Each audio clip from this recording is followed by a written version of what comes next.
Sa isang liblib na baryo sa probinsya, natulog ako mag-isa sa lumang bahay kubo habang ang buwan ay buo at mapula.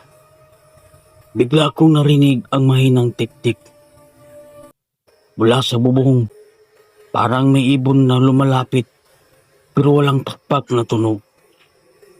Nagising ako nang maramdaman ang malamig na hangin sa likod ko kahit sarado ang bintana.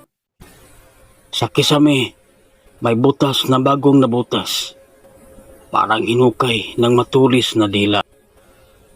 Tumayo ako at tumingin sa labas. Walang tao, pero ang aso sa labas ay tumatahol ng paurong, buntot na kababa.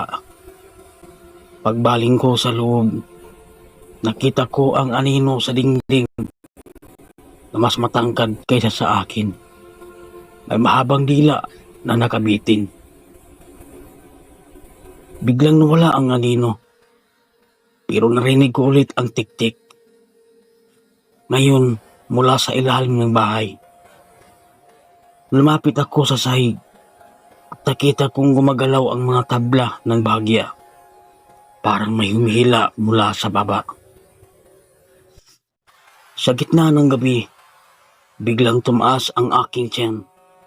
Parang may buhay na bagay na gumagalaw sa loob. Naramdaman ko ang mainit at malagkit na bagay na dumudulas palabas mula sa aking bibig. Isang maliit na itim na sisiw na may pulang mata. Ang sisiw ay tumingin sa akin at bigla itong lumaki.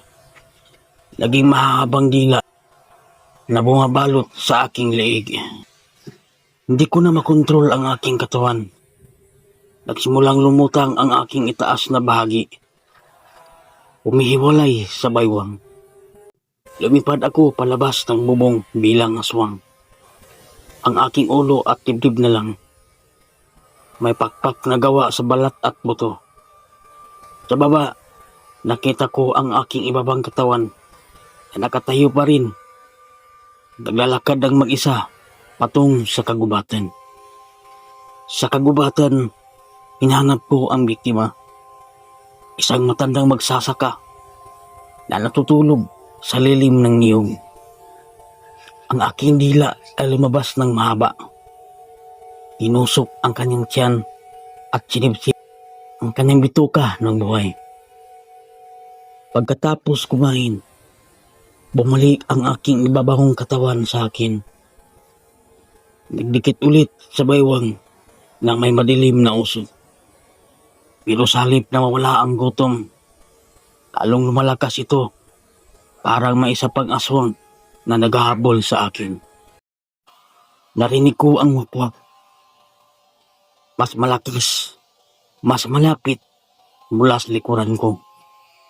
Paglingon ko, isa pang aswang, mas matanda, may maraming sugat at may sisiw na lumalabas sa kanyang bibig. Sinubukan niyang agawin ang aking sisiw. Hinila ang aking dila gamit ang kanyang sarili. Naramdaman ko ang sakit na parang pinupunit ang aking kaluluwa mula sa loob. Bigla niyang sinabi, gamit ang boses ng matanda kong lola, balik mo ang sumpa sa akin. Tigilan ako. Ito pala ang aswang na pumatay sa pamilya ko noon. Sa galit, sinunggaban ko siya. Ngunit siya ang mas malakas. Hinila ako pababa sa lupa. Ang kanyang dila ay pumasok sa aking tiyan at hinuhukay ang aking sisiw. Nang makuha niya ang sisiw, sinubo niya ito. Bigla akong bumalik sa aking normal na katawan. Walang lakas na nakahiga sa lupa. Dugaan at mahina. Habang siya ay tumatawa ng malakas. Tumingin siya sa akin at sinabi, ngayon, ikaw ang magiging susunod na manghuhuli ng sisiw. Naramdaman ko ulit ang paggalaw sa aking tiyan.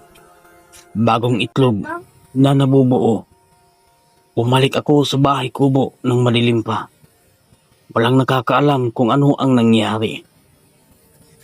Pero sa salamin, nakita ko ang aking mga mata. Nagsisimula ang nagiging pula. Sa susunod na gabi, narinig ko ulit ang tik-tik. Pero ngayon, mula sa loob ko mismo. Nagsimulang humiwalay ulit ang aking katawan. Hanggang nang manghuli, lumipad ako palabas. Hinahanap ang unang biktima. Isang bata na natutulog sa kapitbahay. Ang aking dila ay handa nang tumusok.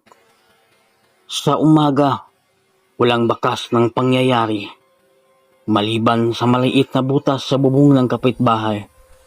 At sa aking tiyan, nararamdaman ko ang bagong sisiw na handa nang lumabas. Kung maririnig mo ang tik-tik, probinsya mo ngayong gabi, magdasal ka dahil baka ikaw na ang susunod na magiging aswang o baka ikaw na ang biktima.